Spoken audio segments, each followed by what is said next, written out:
क्या आप भगवान में विश्वास रखते हैं? मैं घोर नास्तिक हूँ और इस भगवान वाले विषय में आपसे विस्तृत बहस करना चाहता हूँ। अगर आप सही और सार्थक तर्क से मुझे संतुष्ट करेंगे, तो मैं आपके ज्ञान और प्रतिभा को मानूंगा, वरना यही समझूंगा कि आप भी बस पाखंड का प्रचार कर रहे हैं। आपकी भाषा सुनकर आश्चर्य भी हुआ और अच्छा भी लगा। अब आप कह रहे हैं कि आप एक नास्तिक हैं, तो एक बात कह दूं कि एक नास्तिक ही ऐसी भाषा का उपयोग कर सकता है और एक नास्तिक ही समझ सकता है कि दुनिया में पाखंड फैलाने वाले लोग बहुत ज्यादा हैं और पाखंड फैल रहा है ना। वरना सामान्य मनुष्य तो उन पाखंडों के जाल में उलझा रहता है और उन्हीं को संत महात्मा मानकर, उनकी बातें मानकर अपना धन और अपना समय उनको लुटाता रहता है। अब आपका सवाल है कि क्या आप भगवान में मानते हैं? अब भगवान क्या है, क्या आप जानते हैं? भगवान एक कोरा शब्द है। सवाल यह है कि आप उसकी परिभाषा क्या करते हैं।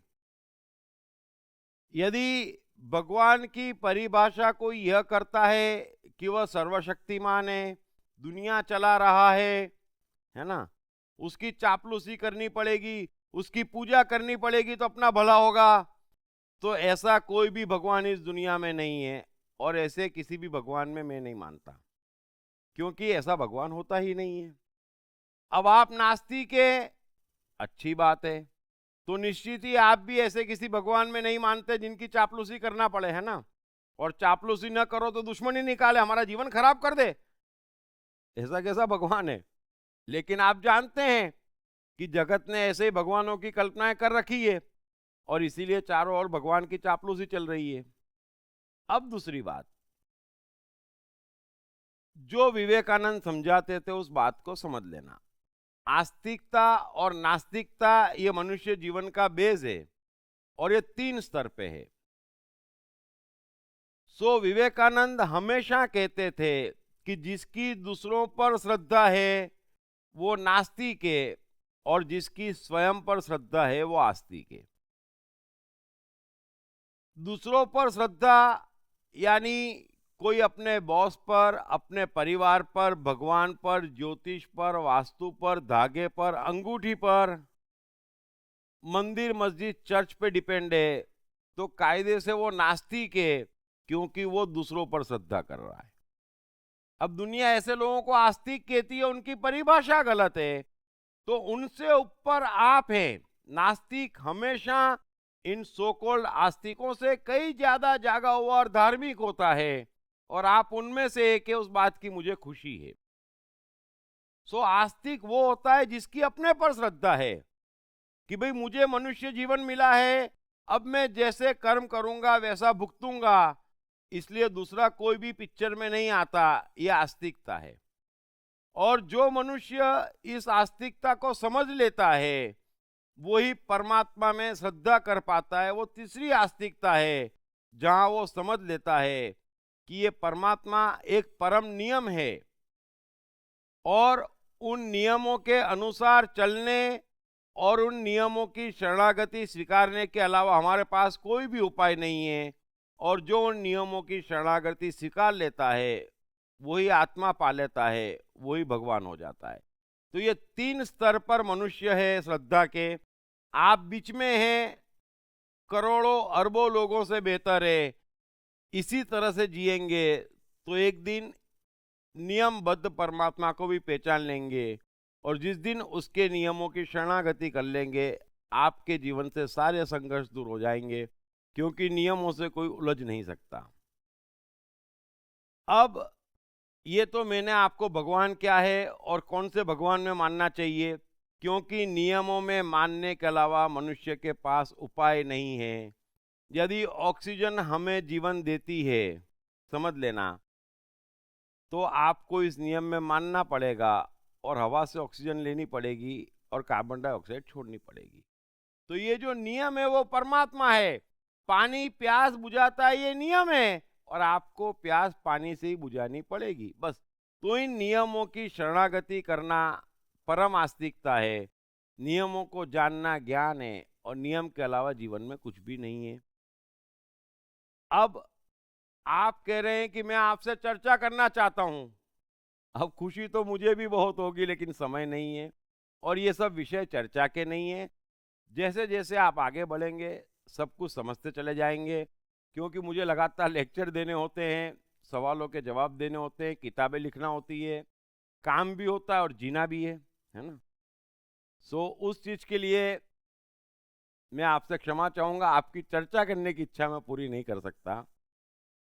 और अंत में आप अपनी नास्तिकता की दबंगई दिखाते हुए पूछ रहे हैं और कह रहे हैं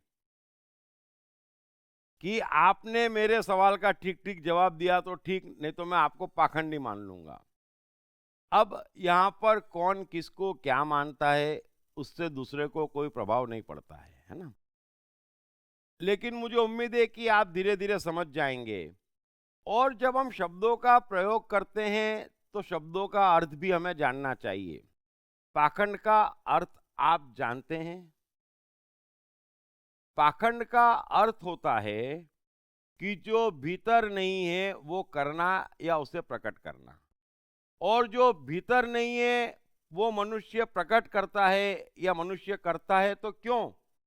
उसकी जड़ एक ही है, स्वार्थ। तो जब तक जिस मनुष्य में स्वार्थ है, उसे कुछ चाहिए, उसे कुछ पाना है या नुकसान से बचना है, तभी तक वो पाखंड कर सकता है ना।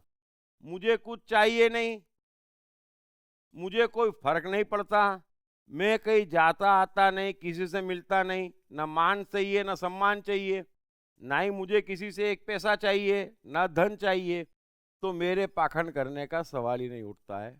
सो उम्मीद है आप मेरी बात समझ गए होंगे। Thank you very much. Krishna, मन और जीवन के मास्टर।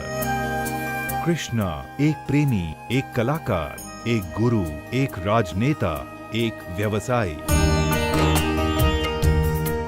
कृष्णा शून्य से सृजन करने का एक श्रेष्ठ उदाहरण। कृष्णा जो कठिनतम परिस्थितियों में भी हंसते हुए जीने की कला सिखाते हैं। कृष्णा जिन्होंने जीवन का हर युद्ध जीता। दीप त्रिवेदी द्वारा लिखित किताब मैं कृष्ण हूँ। ये किताब कृष्ण के संपूर्ण जीवन पर रिसर्च करने के बाद कुछ इस साइकोलॉजिकल अंदाज में सिलसिलेवार रूप से लिखी गई है कि जिसे पढ़ते पढ़ते आपका जीवन भी बदलता चला जाएगा। मैं कृष्ण हूँ। ये किताब अंग्रेजी, हिंदी, मराठी तथा गुजराती में एक साथ atmanestore.com साथ ही सभी प्रमुख ई-कॉमर्स साइट्स पर भी उपलब्ध है। दीप त्रिवेदी की मनुष्य के जीवन और उसकी साइकोलॉजी पर एक गहरी पकड़ है। मनुष्य जीवन के विभिन्न पहलुओं पर सर्वाधिक चर्चा करने का रिकॉर्ड भी उन्हीं के नाम पर है। मनुष्य जीवन का ऐसा कोई पहलू नहीं जिस पर उन्होंने खुलकर चर्चा ना की हो, जैसे कि path of life, personality, complex, guilt, love, expectation, partiality, acceptance, fear, hypocrisy, creativity, wealth, who is God, concentration, confusion, power of transformation, joy and success, mind and brain, day sleep, natural intelligence, change your future, ego, non-violence, freedom तथा दीप talks ताओ ते चिंग के अंतर्गत दीप त्रिवेदी द्वारा मशहूर Chinese philosopher लाओ त्से के महान सूत्रों पर चर्चा। परिचय, समय, मन, सफलता, संकट, धर्म, राजनीति और दीप टॉक्स भगवद गीता के अंतर्गत जीवन की किसी भी समस्या से निपटने के लिए दीप त्रिवेदी द्वारा भगवद गीता के संपूर्ण 18 अध्याय पर चर्चा। आप ये तमाम डीवीडीज और सीडी सुनकर अपना और अपने परिवार का जीवन बदल सकते हैं। ये तमाम डीवीडीज और सीडीज आत्मन ई स्टोर तथा अन्य सभी ई-कॉमर्स साइट्स पर उपलब्ध हैं। हर बच्चे में सफल और महान बनने की संभावना छिपी होती है। सवाल बच्चे द्वारा अपनी प्रतिभा को निखारने का तथा सही परवरिश पाने का ही होता है। दीप त्रिवेदी द्वारा लिखित रोचक ग्राफिक बुक्स पढ़िए। The story of Thomas Edison, अनपढ़ एडिसन के महान वैज्ञानिक बनने की दास्तान। नॉटिनेस टू ग्रेटनेस, स्टीव से स्टीव जॉब्स बनने की कहानी, हॉटी टू डॉन्टी, चाइल्ड साइकोलॉजी समझने हेतु शेर के बच्चे की कहानी। ना सिर्फ बच्चों बल्कि हर माता पिता व टीचर के लिए भी आवश्यक ग्राफिक बुक्स हिंदी तथा अंग्रेजी में आत्मन ई स्टोर तथा अन्य सभी ई कॉमर्स साइट्स पर उपलब्ध।